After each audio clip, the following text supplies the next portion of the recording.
Okay.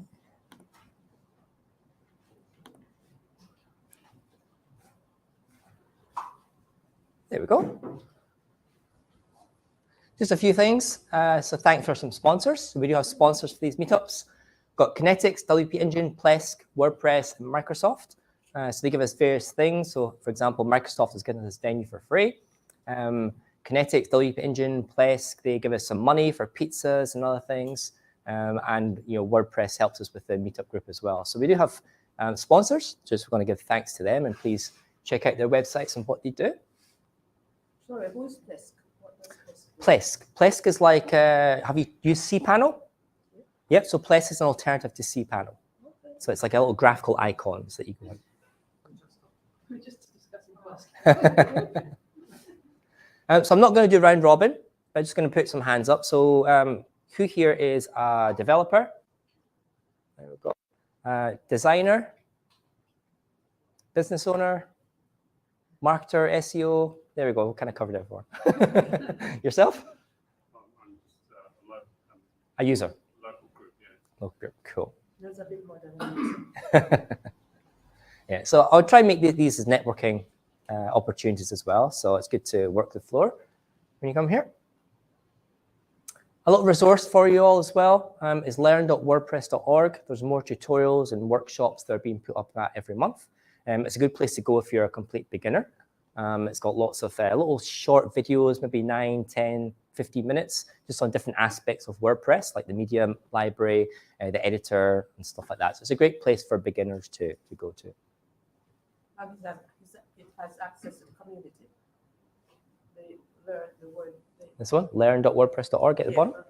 Yeah, all free. There we go. Okay, so I've been looking ahead to 2023.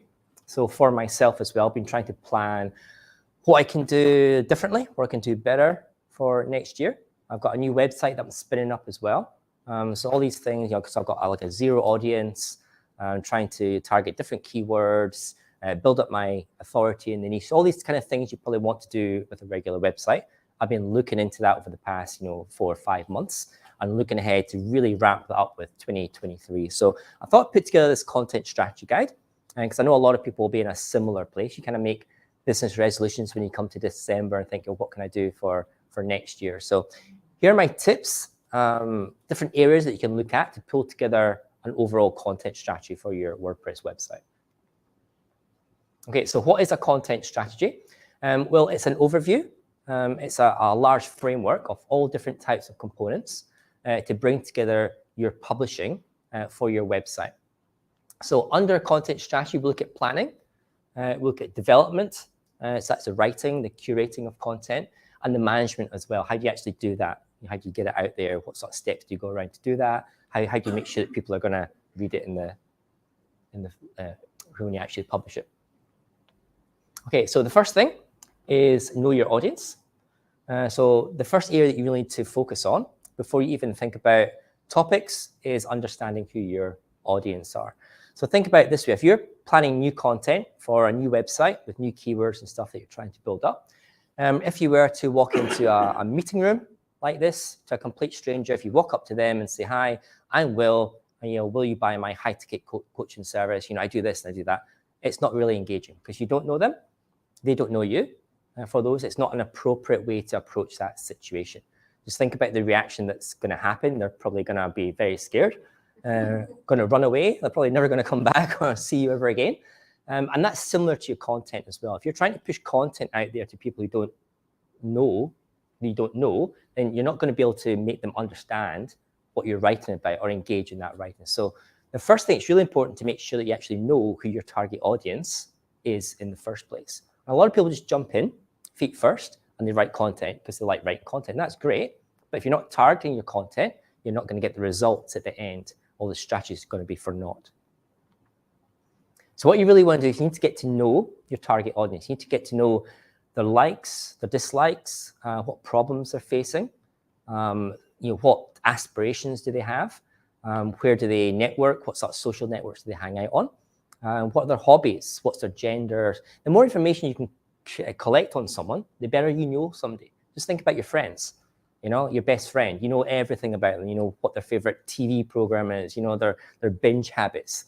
So I'm not saying you stalk people, but you just get to know them really well, because you're trying to engage with them in this content, and there's no way you can engage with someone if you don't understand who they are or what they like or how to approach them.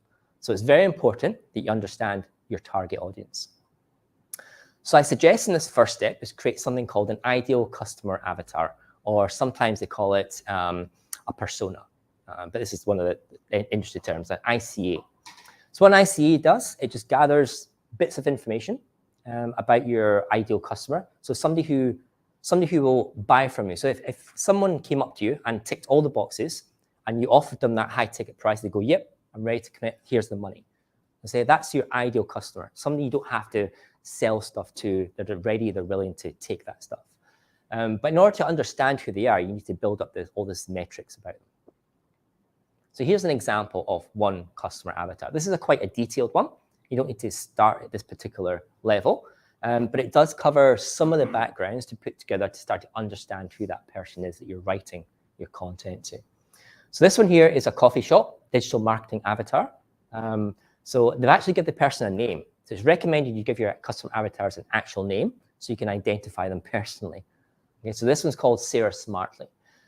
She is 20, she's single, she's a full-time art student. So already we're starting to build up an expectation about, you know, how much she can spend, you know, whereabouts she hangs out. She lives in the Sydney suburbs. She commutes to the city daily. Her finances, well, you know, she's not great. She's a student, you know, so her income's only 30,000. So again, this is telling us if we're writing content to try and picture our products and services or high-ticket stuff, it's useless trying to target this person with high-ticket sales because they don't have the money to purchase them.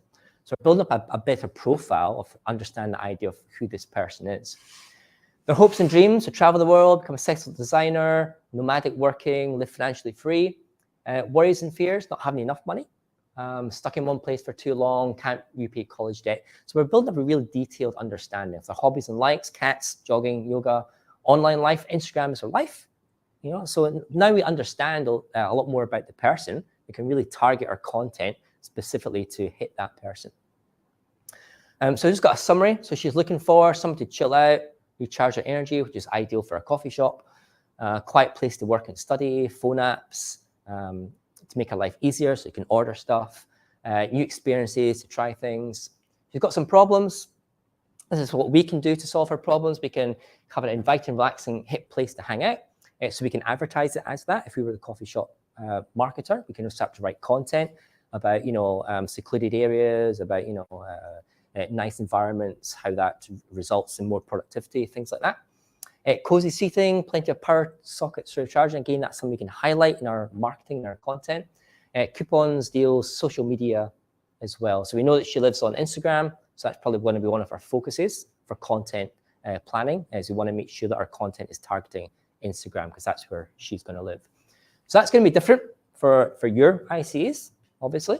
But do a little bit of background, do a little bit of finance, understand who they are, so you can have a more personable conversation with them. I have a link, and I'll give these links on the Meetup group as well.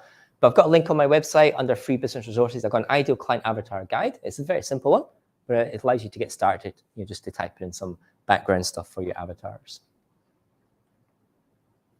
Okay, so the second thing is focusing on niche. So we've understood who our ideal customer is, but now we want to focus on your niche. So your niche is a very small, specified area that you target with your particular solution.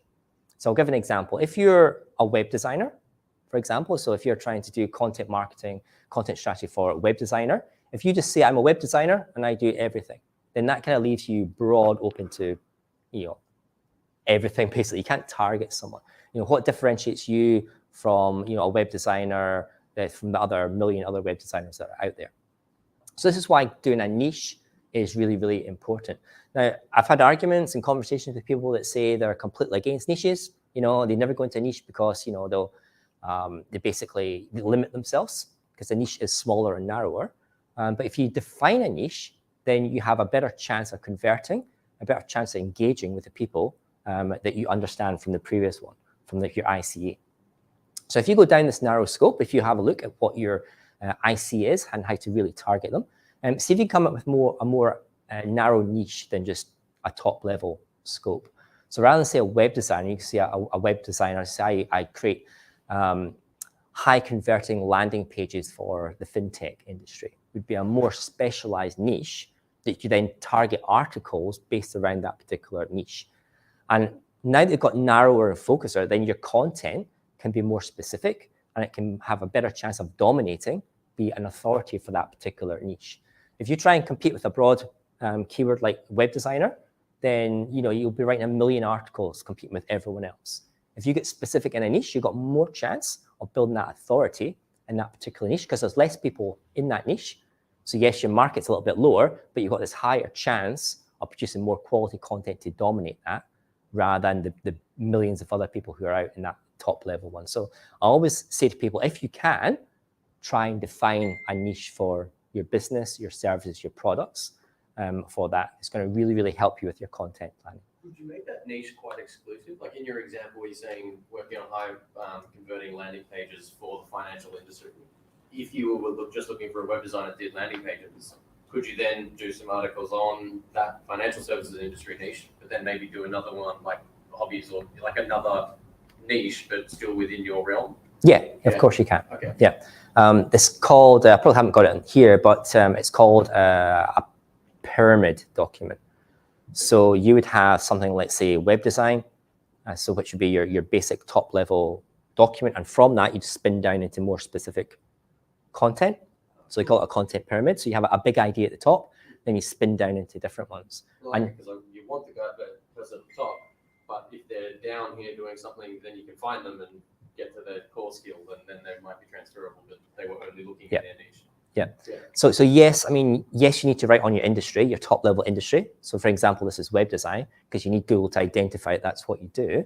But you really want to narrow a lot of your content down for your ideal customer, which is where your niche, that's your solutions to that niche. So for example, in this one, if you're writing content for that, you wouldn't just be writing about, coffee shops and stuff. You'd be targeting that particular person, so students.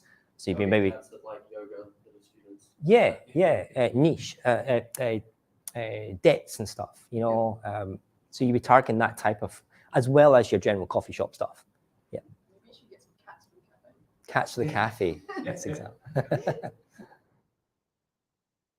So if you don't know how to define a niche, there's a pretty simple high-level task you can do. First is you get one list, you write down your interests. You get another list, you write down your skills, and usually where they interact, that's usually where some opportunities for a niche are. It's a little bit more complicated than that, but that's where you can start with. And you can look at ideas for that particular niche. You can Google them to see if there's an actual target market there before you go starting to write anything for that. You can come up with the best really narrow niche, but if there's nobody actually in that niche, then you're going to be writing content for no reason. Okay, so the third area, so we've covered your ICE, we've covered your niche. The next part is to define your goals and purpose. So there's no point writing content just for writing content. I know people enjoy doing that, but if we're in businesses, and we need to get that content to work for us, to build up our SEO rankings, to build up our authority, to build our engagement with our audience. So there's lots of reasons why you might want to write a bit of content, but make sure you've got some goals and purpose. And some of those could be for brand awareness. So we might not be trying to sell something to a particular person. We might just be building up our awareness that we are a brand and this is what we stand for. We could be looking to generate leads. So again, you think about a sales funnel, which is wide at the top and narrow at the bottom. So wide at the top is getting interesting people who don't know who you are. And this is like brand awareness. It could be converting users. That's at the bottom of your sales funnel. So this could be like the final push, the final bit of content that people are looking for in order to convert into sales. So you'd be looking at things like producing testimonials, reviews, product demonstration, product information. That's kind of the last bit of the research that people want in order to make them press that buy. So convert user, generate sales, kind of in the same. Boost search rankings as well. So somebody was asking before, is SEO important? It's really, really important. You need to be up there in the top first page of Google. In fact, the first 3 positions, so 1, 2, and 3 on the Google first page, they get 50% of all the clicks. Nobody ever goes to page 2, hardly. So you get, like, the first 3 places in Google. We're talking about the organic stuff, not ads. They get 50% of all the clicks, and it just gets worse as it goes down. And that's on the first page. Okay, so you really need to be up there for SEO and build email lists as well. So content marketing is very important for building up email lists. If you don't have an email list, I'd really suggest you start building one for those, because like your content goes straight to their inboxes. It's like unfiltered, so it's one of the best marketing leads you can do. So we talked briefly about sales funnel, but here's a very simple sales funnel. I know this can confuse some people, and some people just ignore it completely, but you really shouldn't. So this is what we call an ADA sales funnel. We have at the top, so we're thinking about all those people that you're trying to reach through your content marketing. So the top is the largest funnel, represents the largest amount of people. And this is people who are aware of a general issue around the thing that you sell, the product, your service, or your high-ticket item. Okay? So they're kind of aware that they have a problem that needs to be solved, and this is the content that you're writing to try and attract, bring people into your brand, into their awareness. The content as well that you're going to generate is going to be different at these different levels, because it's serving different people's awareness levels. So down the funnel, the interest is people who know they've got a problem, but they're actually actively looking for a solution. So this is when people are typing into Google, how do I fix my drain pipe? How do I buy a car? What's the process in registering a new business in New South Wales? These are people who know there's an issue that they need to solve, and they're actually Googling stuff into that. So different type of content there. Further down, we're getting less amount of people, but we're getting more specific for those, is desire. So these people, they're aware of the brand, they're aware of the issue. They've done a little bit of research around about the solutions. They've come up with your solution, and now they're doing, they've done the research, and now they know they want a product, they know they want a solution, sorry, and you're one of them, and they're narrowing down their spec. So this is where your articles are going to be very, very different. So at the top, they're going to be really broad, encompassing the whole area that you do, your business, the surrounding areas. As you go down the funnel, it gets more specific into trying to get them towards a particular action, which is at the bottom, which is when they convert. So they either sign up to your email list, they buy your high-ticket item, they buy your product, they buy your services. So different content at very different levels. You need to be aware that people are interacting with your website at very different awareness levels. So you need to kind of write content that captures them at all these, at least 4 different levels. HubSpot simplify even more. So they've only got the 3 steps. There's the HubSpot article down there. It's called lead nurturing. But basically, they say that when people are aware of a problem that they're looking to solve, they're just looking for general things like white papers, ebooks, tip sheets, checklists, how-tos. So that's then they're stumbling across your content with this particular type of content there. When people are doing the research phase, the evaluation, so they're looking into all the different solutions that they've got back from the Google results, they're expecting things like a product webinar, which is going to showcase your product or service, and maybe a case study with screenshots and examples of what you do and what you can give them, a data sheet or demos. So that's the kind of the bigger research that people are doing. So that's the type of content that you're going to be producing in the middle of the funnel here, the interest and desire. And then finally, purchase. So this is kind of pushing people over into committing to do something. They're probably going to look for types of content like free trials, live demos, consultation even, like 15, 20-minute consultation where you can get on Zoom with you and they can really describe what you do in order to try and push them over to the sale, and coupons and things like that. So 3 different types of content for the different types of sales funnel, for the different types of people that's interacting with your website. Okay, so number 4, thinking about what to write, what to do. There's different types of content that's going to fit different scenarios. So thinking about your sales funnel, thinking about your ideal customer, what do they like consuming? Are they like the person in the coffee shop who are probably just mostly on social media? They're looking more for pictures, for media, for video. looking for short stuff to the point? Or is your ideal customer, maybe you're going after professionals like legal lawyers, maybe you're going after dentists, people who are expecting a lot of detail before they commit to that. So there's lots of different type of content that's going to suit your customer the best, and that's why you need to build up this ICA avatar at the beginning to understand what type of stuff these people are going to be reading. So you've got your long form. So that's your big blog posts with lots of paragraphs, lots of pictures, demos in there, lots of details. You've got your short form, which is just describing a little bit of stuff. So your short form might be 3 or 4 paragraphs, but it's really succinct and to the point. Video and podcasts or audio are high converting at the moment. So if you're comfortable in front of the camera, if you're comfortable with your voice, then at the moment, they're being consumed a lot more than long form and short form content. So video is really up there at the moment, and Google's putting a big emphasis on video and audio. So much so that YouTube, which is the number 2 search engine, they've now pushing for people to put their podcasts on YouTube. So YouTube is what to be the number 1 podcasting area as well. So that just shows you that Google is really serious about video and audio. So if you can, think about that for your content. If you are going to include video and podcasts or audio in your website content, make sure you have the full transcript as well. Because at the moment, Google can't, I don't say can't, maybe they don't, pull the information directly from the video and podcasts or audio. So make sure you transcribe that and put it on your blog post. You got that content for Google to analyze. Again, photos. So maybe your ideal customer is more visually based.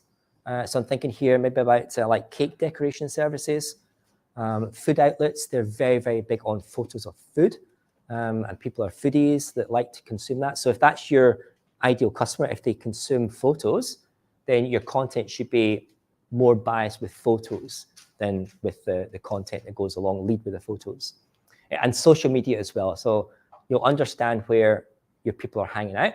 So for example, Instagram is very photo-based for that, whereas maybe your more professional people are on LinkedIn, where they're going to look maybe for more long form, short form, or carousel type based information rather than the picture. So understanding what type of content works best for a particular situation is key in your content strategy. If you're writing the wrong type of content format for your customers, then it's going to put them off. They're not going to engage.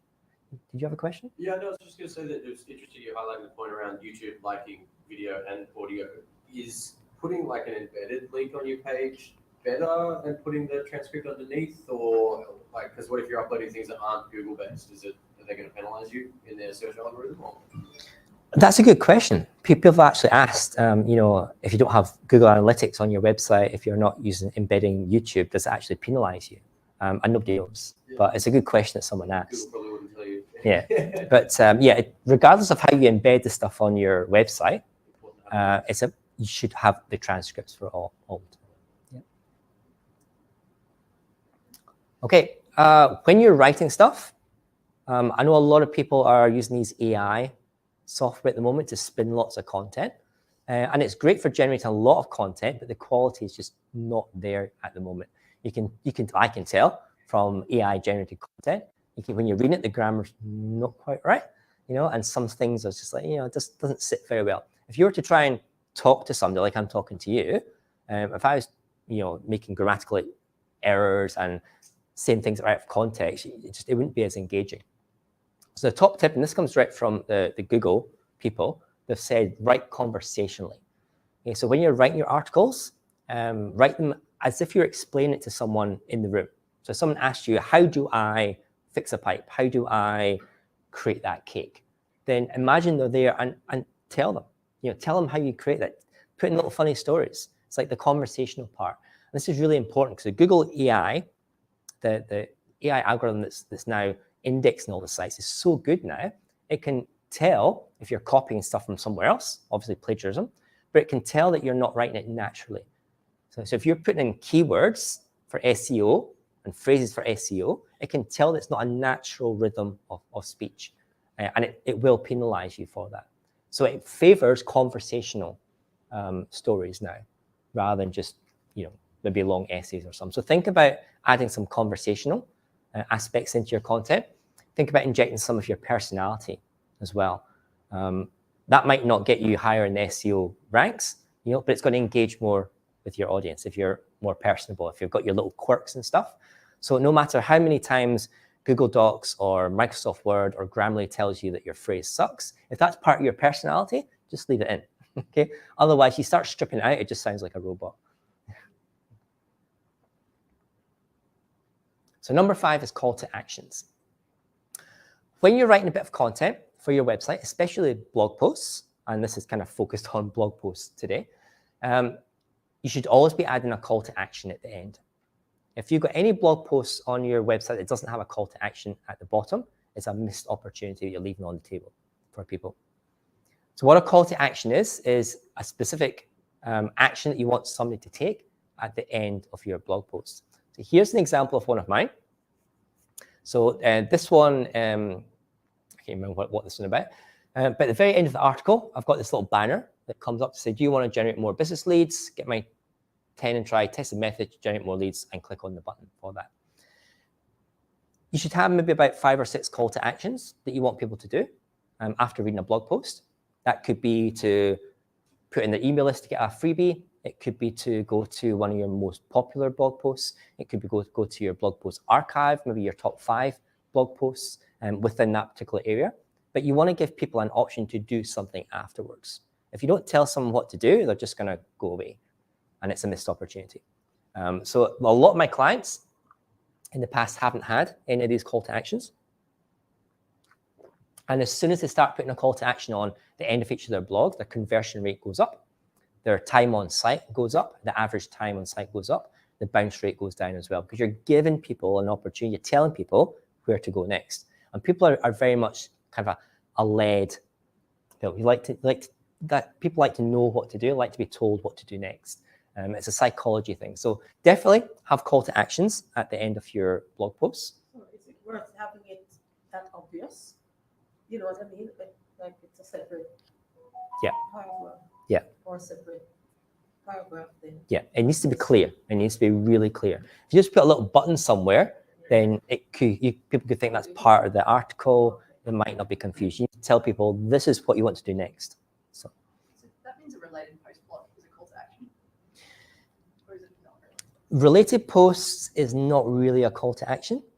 It's a way to try and get people to stay on your website by saying, oh, you like this, but here you might like this as well. But you're trying to look for a more specific call to action. And what you want to do here is generate something that's going to be beneficial for your business. So yeah, it's good for SEO to get people on your website, but you actually want to do things with your business. So this could be book a 15-minute consultant call with me through Calendly. This one here is to get people to sign up with their email address so I can get them onto my email list, which is very valuable for me. Here's another couple of examples for those. So depending on the context of what I'm writing, I've got maybe about 10 different call to actions that I have on the bottom of my blog posts. So this one here, again, it's an email sign up, so they get a freebie, and I get their email address. This one is another freebie, but they're targeting different people in different stages, depending on what they're reading in the article for those. So this one here, is about, can you call yourself a one-man agency for those? And agencies are always after high-value, high-ticket contracts, and so that's why I put that call to action there. This one's about sales funnel, about leads and prospects. So people looking for leads and prospects, how to get more leads and prospects. Well, they need to have an ideal customer avatar. So the call to action is always related to the particular content that I'm generating. And are you seeing a bigger uptick? Like I noticed you're always giving something here. Yeah. People always want free stuff. Yeah. So I've got maybe about 5 or 6 different free things I can give away for people. And you'll see that in your Google Analytics. Your engagement will just skyrocket for that. And your aim with this is to get these people eventually to consult to these people about how to do this. Yeah. Because I mean, I know you're a developer, so you're sort of like using this as a second arm of your business, or is that? Yeah, this is a new business I'm spinning up. Yeah. So I'm going to be doing online courses. Oh, cool. I'm going to have a high ticket course, which is going to be WP Accelerator. And it shows people how to basically create, grow, and scale a WordPress business. Okay, but I can't do that straight away. I can't sell someone a $5,000 ticket if I don't know them. So this gets them on an email list, which I can then start drip feeding them the information at the top of the funnel, and it gets more specific as they go on. So, yeah. So this is all part of the content strategy. And do you ever, like, from your awareness, interest, desire, would it make sense your next call to action just pushing them one level down the funnel? Yeah. So in my email marketing software, I use ActiveCampaign. Whenever they click on one of these call to actions, they get put on my mailing list or a list in ActiveCampaign, but they get added with tags. So I know exactly what they've downloaded, clicked on, and after a certain amount of time and certain amount of tags, and within the automation, I can see if they've done this tag and that tag within this 2 months, then I know they're ready for the next level of campaign. So it moves them onto a different email list. Cool, within the time as well. And Yeah. if they do that, if Yeah. they wait 2 months and they don't click anything, they sort of reset their tag almost. Or you can send them a follow-up email. So That's cool. yeah, so content marketing really does lie with digital marketing as well. How do I do that? I thought I'd just show you. So I use GeneratePress Pro related. What is it? Conditional Blocks Pro. So it's from the GeneratePress. That's how I build this website. And I use advanced custom fields. So I've got a custom field on the bottom of my editor box, CTE call to action. And I've got a list of all my call to action needs that I've got there. So, and it's a required field, so I can't skip it when I'm doing content. So I've got to choose one of these: generate more leads, increase conversions, SEO power words, sign up to WPSyd, all these different things I can choose when I'm pushing that content out. That's handled by a hook.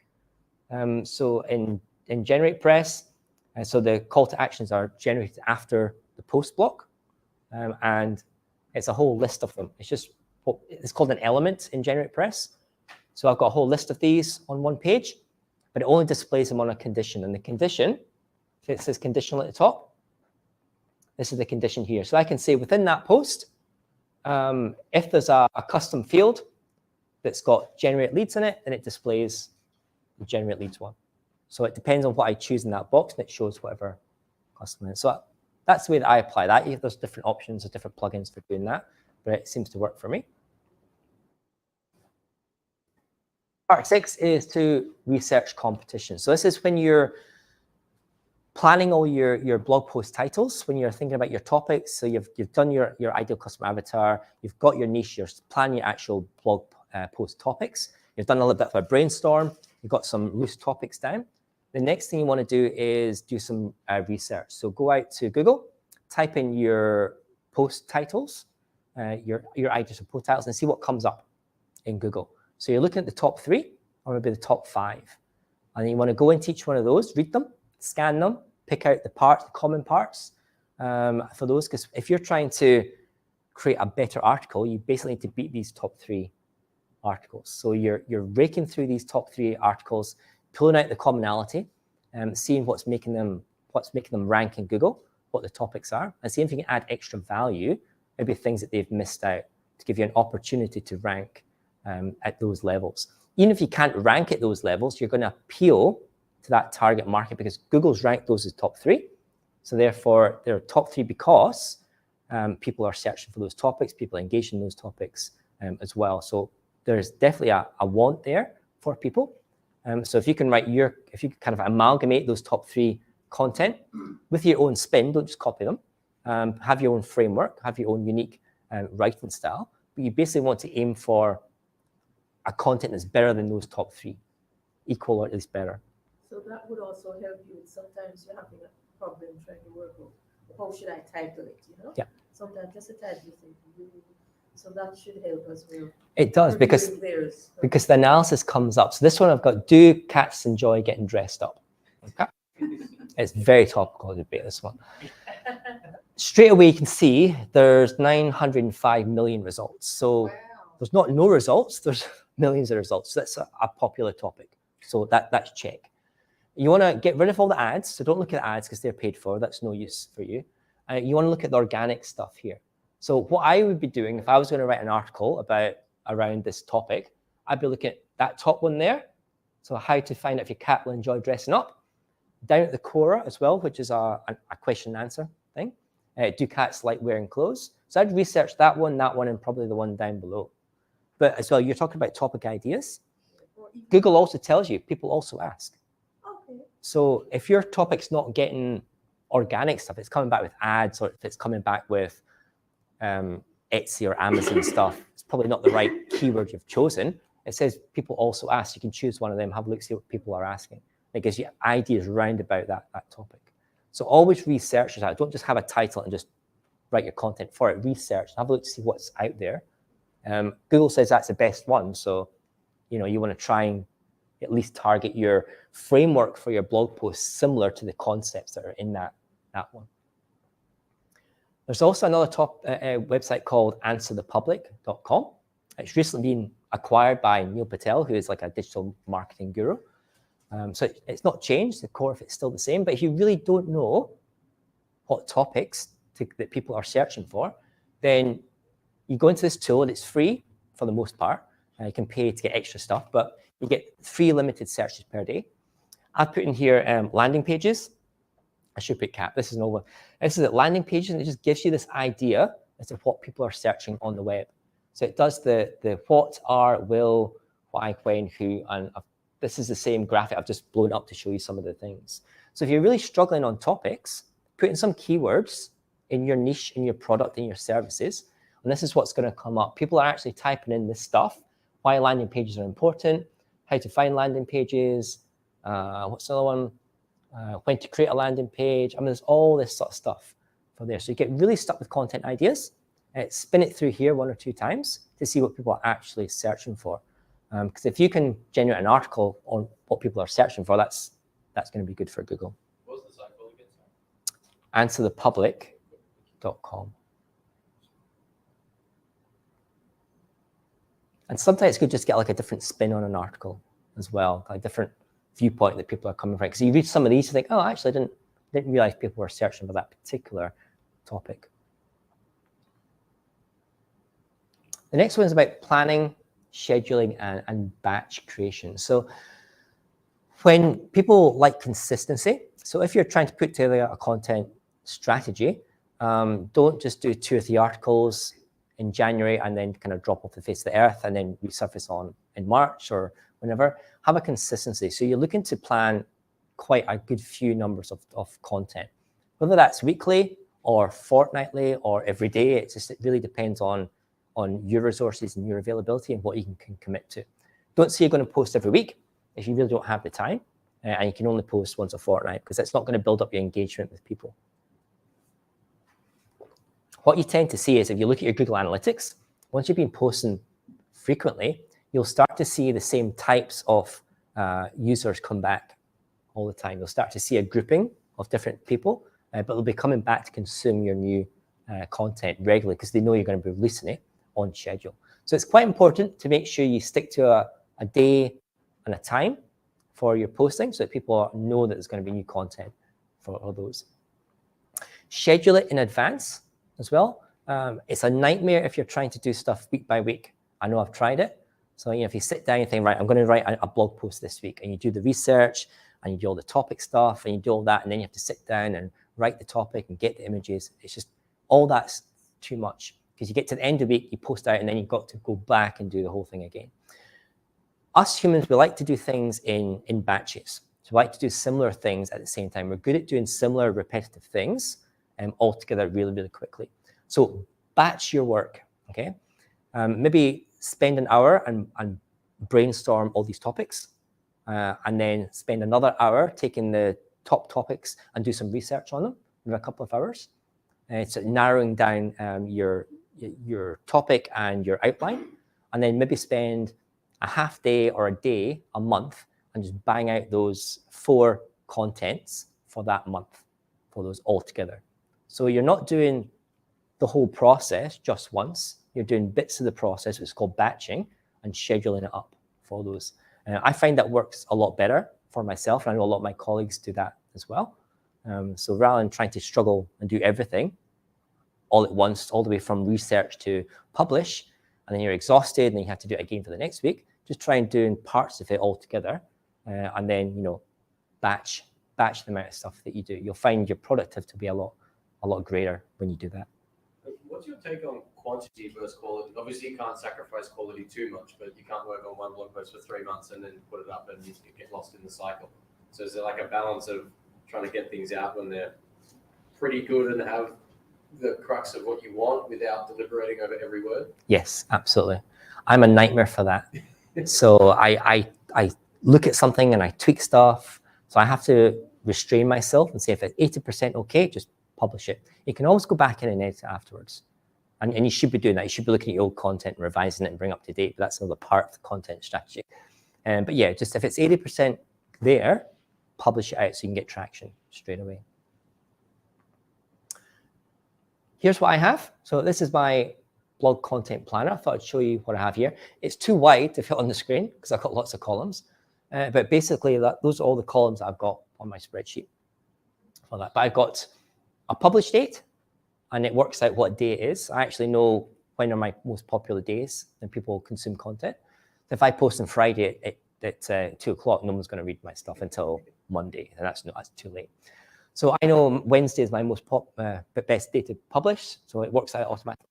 I've got a status as well. So I've got some other people that do some other things for me. I've got some VAs, so I share this with them as well, and they can see exactly what status the blog posts are, whether they're planned, they're in progress, maybe they've been cancelled or whatever. So I've got statuses there. I've got a title there, so that's the title I want Google to pick up on. I've got a blog intro, so that's the introduction for the very first part inside the blog post. I actually run the intro through, I've got a couple of software tools as well. It is an AI, but it generates the kind of popular types of intros for those. I take some ideas out of those and then just tweak that for my intro. The next one is the Google description. So that's what I want Google to come up with in the search results for those. And again, that's being analyzed with all my keywords and stuff. It looks at the length of that. So your description should be between 130 and 160 keywords. So that goes red and amber and stuff if it's not there. So then I've got the keywords that I want the content to rank for. So the first one is boost productivity, and it's also life hacks. So I've got those 2 keywords. And I've got these target personas, or ICAs. Persona is an old word that I used to use. So I've got some. I've got freelancer Fred. I've got biz owner Bob, and I've got developer Dave.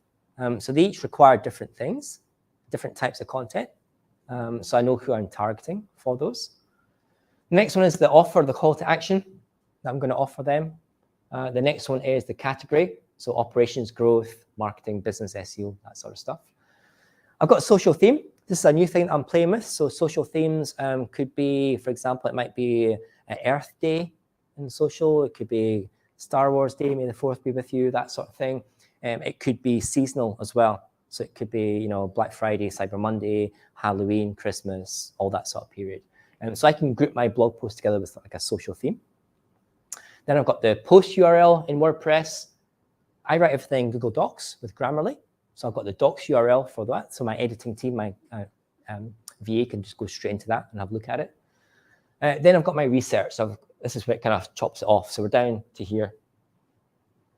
I've got competition number 1, URL number 2, number 3. That's the Google top 3. Then I've got 3 more columns that I can add extra stuff. So that might be what people are also suggesting, or it might be stuff in answer the public. I've got some notes that I can make for the VA, but then I've got a checklist, so it's a yes or no. Have I sent out to my email list, LinkedIn, Instagram, Facebook, and Twitter, so I know it's been sent out for those. And then there's the last part of the content strategy, which is looking back at stuff and making sure people are reading it. I go into Google Analytics every 6 months, and I update things like the average engagement time, the page views, and the page ranking as well in my keyword rank. So I know exactly where that content is. I'm saying I get people to do that, but mostly just so I know exactly where my content is. So this is the the complete planner that I use. It works okay for me just now. This might be a how long is a piece of string question, but do you know what a good kind of engagement time is for a page? There are no metrics out there for a good engagement time. The bigger, the better. Yeah. You know, I guess it depends on the length of the post. it depends on the length of the post. It depends on who you're targeting. Hopefully, if you're targeting the right people, the length is going to increase dramatically. When you start to see, like 10, 5 seconds on a page, you know that people are just glancing at it and they're going elsewhere. And that means either it's not relevant to them or it's written badly. Hopefully, you're not writing badly, so it's probably targeting the wrong person for those. So the last part is measuring success and failure. So this is where you go into maybe like a 6-month review. You can do it quarterly, but it might not be long enough for Google to pick up on stuff. So you want to make sure that the stuff that you're writing is engaging with people. And you can do that within Google Analytics. Now, this is a huge topic all on its own. I just want to cover and to mention that it's part of the content strategy. I don't want to bore you down with lots of metrics. But some of the things you should be looking at, and this is Google Analytics version 4, which is a little bit different than the universal. You should be looking at the number of views that your content's getting, because that's going to tell you overall, how many people are coming to view that. And that's going to be dependent on your time period. So Google just defaults the last 28 days. So you might want to run that over the last quarter or maybe the last 6 months for that. And you'll quickly see, how many views you're getting. You can see, whether that's a popular page, whether people are looking at it or not. If they're not, then again, either it's you're targeting the wrong person or the content's wrong inside. So it gives you an idea that you need to revisit that if that's an important topic for you and refactor that to try and get people to look at it. This is the one we were talking about. It's called active engagement time. So that tells you the number of seconds that people are spending on average on that page. Now, remember, it's an average. So someone could be spending an hour on that page and another 1,000 people could be spending 10 seconds on it. So it's not going to tell you everything. It's just an average from those. But it's an important time that tells you, roughly, if your time is really low, then people are not spending time on that content. And you need to kind of work out why. Is it not readable? Is it not engaging? Is it similar to all the other stuff out there? So it gives you an idea for those. And in your Google Analytics 4, again, it's a little bit different from Universal Analytics, and that's in the engagement in pages and screens for this one. The other factor you should be looking at is where your traffic's coming from as well. So because part of your content strategy, although we've been focusing tonight on the WordPress blog, your blog posts, you're going to be sharing that out to your social. Because part of your ICA is telling you where people are actually going to on their social media accounts. So have a look at that and just see exactly where your traffic is coming in from. And you can tell here quite quickly, if it's out of balance. So if you're getting one that's really low, if your organic search is really low, then that's your SEO you need to pump up. If you're organic social, and that's your social networks, if that's really low, you need to spend a little bit more time engaging people on social media for those. Email, so that's your direct email list. If email is important, email list is important, then you'll be looking at those metrics. So definitely track where your content is, where people are coming in to view your content with. Sorry, what's direct? Direct is people type in the URL. Okay. So if people are typing that URL, then maybe seen it on an advertisement, an ad, and maybe heard about it on the radio or TV or stuff like that. Or maybe you've just said to somebody, here's my website is blah, blah, blah, and that's them just typing it in. Yeah. So that's the summary. Content strategy is a huge thing. It encompasses a whole lot of stuff. Usually it's a team of people that do this sort of thing, but you can do most of it on your own, and you get quicker and you get better as you do it. But essentially, you want to be producing quality content that speaks to your ICA, and that content is about your industry and it's about your niche, so the solution that you provide for those. It needs to be engaging, so it actually needs to be content that people want to read and consume, and ideally comment about as well, so leave comments on it. And you want to be measuring success and failure as well, because if you're just writing stuff and your analytics are not reflecting a growth, then there's something wrong in either the article or the people that you're engaging with, or the place you're sharing it with. You got any questions? I had a few questions throughout. If you've got any particular questions, then can fire away, or How many of those ideal customer avatars? would you usually map out? I've got 4. 4? Yeah. Yeah, so you saw them there. There was like a developer Dave, business owner Bob, things like that. So they require different things, and I sell them different things. So the training courses that I'm providing is going to be specific to people, in these different cases. So I'm going to be writing different types of content. Because I can't sell, I couldn't sell a developer course to a business owner because it's not aligned with them. So it's producing different content for those different types of people. But your top layer of your funnel could be something about using WordPress to power your business or something which both of them may see, and then they go down their different funnel. Yeah. Okay, cool. Yeah. And do you reanalyze those personas every now and then? And avatars, sorry, have a look at them and sort of see whether they're serving you? I guess I should. I haven't done so far because this has been like a year on for doing this. So yeah, something you probably should do is refine that maybe like every year to make sure you're doing the right thing. But just having one just gives you that focus that you're writing for someone and not just writing for sake of writing. With that spreadsheet, you had page views. So you sort of put up a page, let's say you put up a page about pens, and then you'd go back in and see 6 people at this page. Yeah, so I maybe after 6 months, go in here and have a look for the page, and then have a look at the number of views. Just down here, and measure that. And you write that down on your spreadsheet. Yeah. Who would see that? You're doing a website for somebody else in a business sense. Is that what you would do? Well, this is for me. These are my metrics for my website. But if someone was doing content strategy or marketing for their website, that'd be relevant to. So you talk about marketing managers, digital planners, the SEO person, the content copywriter. Those are the sort of people who would be looking at those types of metrics, because it's important for them to know who's looking at the content or not looking at the content, so they can adjust the strategy on that. Because people think some of your pages are really popular and they love them. And when you give them that, they say that can't be true, that only 20 people looked at that page.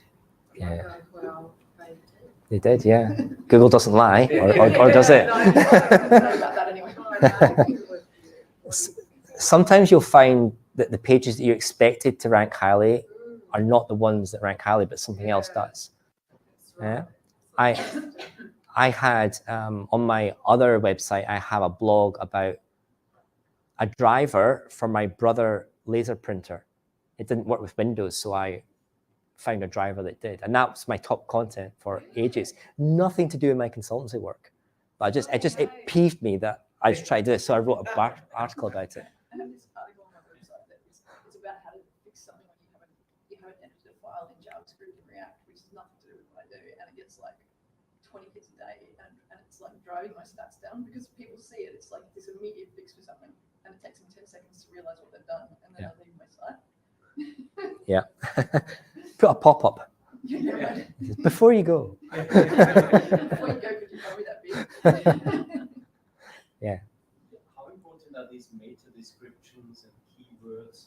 How do you kind of like include them in your content creation to consciously to repeat certain things? Yeah, absolutely. It's very, very key. So column 14 there, the keywords for those.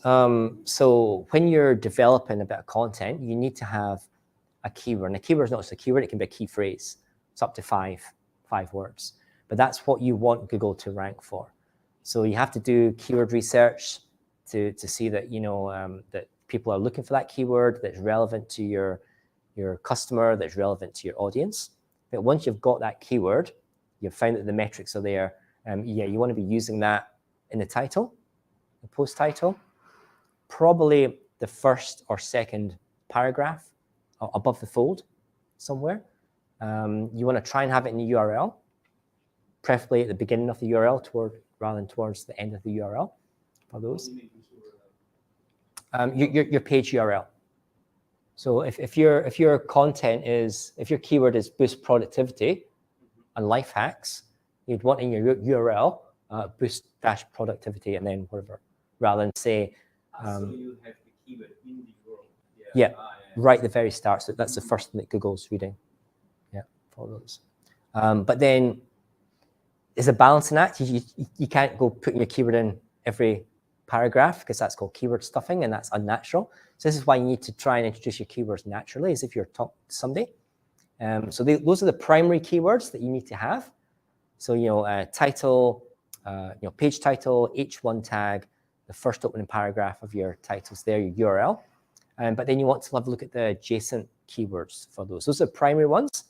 But then you have a look at adjacent keywords, so similar types of keywords that then you can use in the other paragraphs and other sections that you're talking about, which reinforces that content is all about this particular stuff. So if you just keep putting that same keyword all over the place, Google's going to penalize that. So you need to kind of branch out a little bit, just as you would if you were chatting to somebody. If I was chatting to somebody about cats, cat outfits, I keep saying cat outfit all the time. It's just going to be really unnatural. You want to try and say, different things. I don't know what. That's a really bad example. Cat shoes, cat umbrellas, things like that. Adjacent stuff, but it reinforces the overall topic. You just got to be quite careful with that. If you do too many keywords, it just becomes unnatural in the way that you speak, and Google will detect that. When you put content out there, do you make room for people to comment?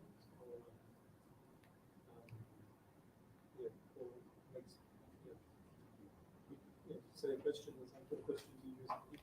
I find it really useful. So I have all my blog posts have an open comment, and people can comment on it. It depends on what you're writing about. If you're writing about controversial stuff, which it can be actually quite good. If it can boost a lot of engagement if you're writing something controversial. I wrote something last year about is Gutenberg the death of WordPress or something like that, and it just exploded. So some of the comments weren't very good, so I had to moderate a few of those, but the engagement was really good. So it really depends on the content that you write. If you want to allow people to comment, if you're going to allow that, make sure you do reply to them, or at least acknowledge them. There's nothing worse than allowing for comments, people's commenting, and they're not getting anything back for those. But I think it's useful for that. One of the big problems is spam. Yeah. Because when I switched it on, I always get bombarded with You do. spam. You do. So it's okay. You do. You should use what's it called? Capture. Yeah, that works. So does it work It doesn't for work all comments the as time. well? But yeah. It Yeah. doesn't work all the time, but I still get spam, but not a lot. Yeah. Nowhere near as much as. I use something called Clean Talk. It's a plugin called Clean Talk. It costs about $20 per site per year. It's very good at getting rid of spam. So I rarely have a problem with spam. And it works for comments, for any of the forums. Yeah, Clean Talk. So how does it get the spammers off? They have an internal list. They have a database of IP addresses and email, like known spammers that it looks at first, but it looks for patterns of things like speed.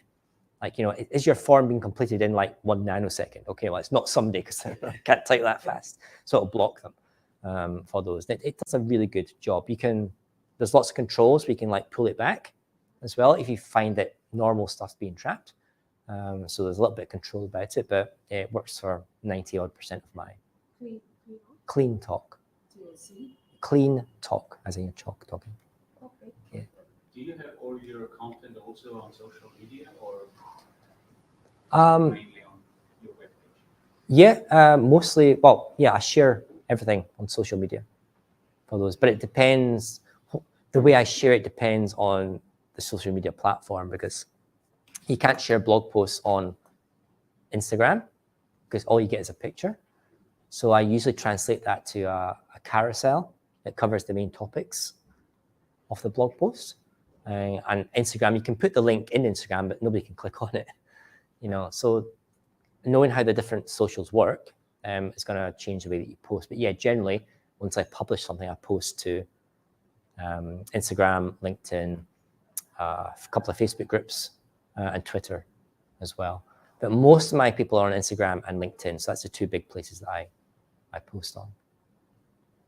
That's kind of interesting though, because Instagram's highly visual, and although LinkedIn's quite visual, there's a lot more text on there. Do you often just pick like one of those lines and be like, okay, this is the bulk on LinkedIn, and as you said, I need the carousel with an extra picture or something, and then highlight the heading for a tweet or something to use the same essentially row from this Excel? Yes. Yeah. Generally, it's a Google description that I use because that's a highly optimized one. But I use SEO Press, but you could use Yoast or you could use Rank Math as well. But when you're in the post editor, there's a tab that you scroll down to, and you can actually define the way it posts out to the social media networks.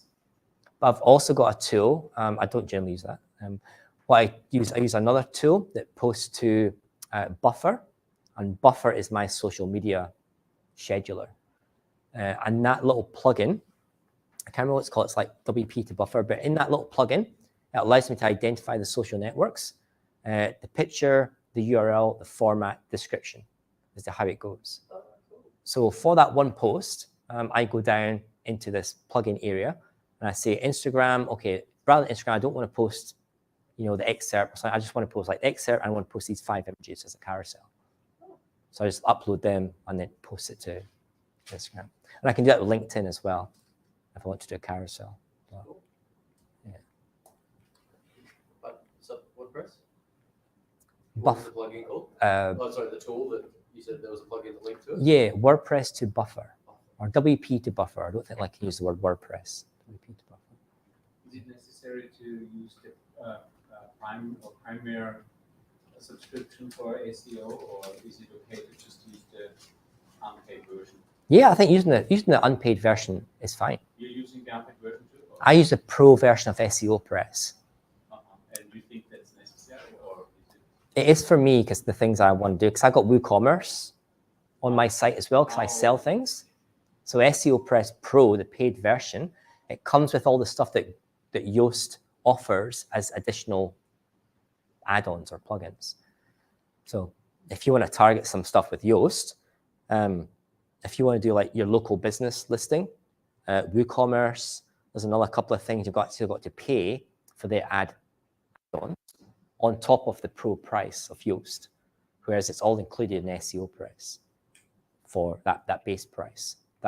It's just a pricing issue for me and a color issue. I don't like the colors that Yoast has. It's too colorful. But Rank Math is good. It's free for that, and it covers most of that stuff as well. It's become one of the top choices now for. Yeah. I've not used that for a long time. Yeah. So I don't know. I've not used it for a long time. It's not a bad thing. It's just I haven't used it for a long time, so I don't know what capabilities it has. But certainly when I'm doing research, SEO Press, Rank Math, and Yoast always kind of come up as the top 3. But you'll find that all these tools have a migration tool. So if you want to migrate from one to the other, it's just like a click of a button. I know that Yoast has that. SEO Press has that as well. If you're coming from Yoast or if you're coming from Rank Math, press this button and it scoops all the stuff in from the posts. Okay, everyone. No more questions. Then thanks very much for coming up. I know it's been a little bit of an off WordPress topic, but hopefully it's given you some ideas for 2023 and your content for that. Thank you.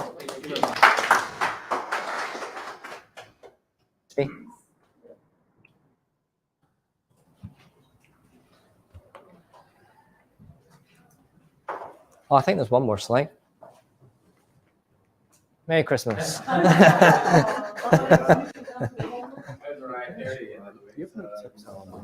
ads on your site. Ads. Okay. Let me get back to you in a couple of minutes. I'll just get a drink. I'll switch this off.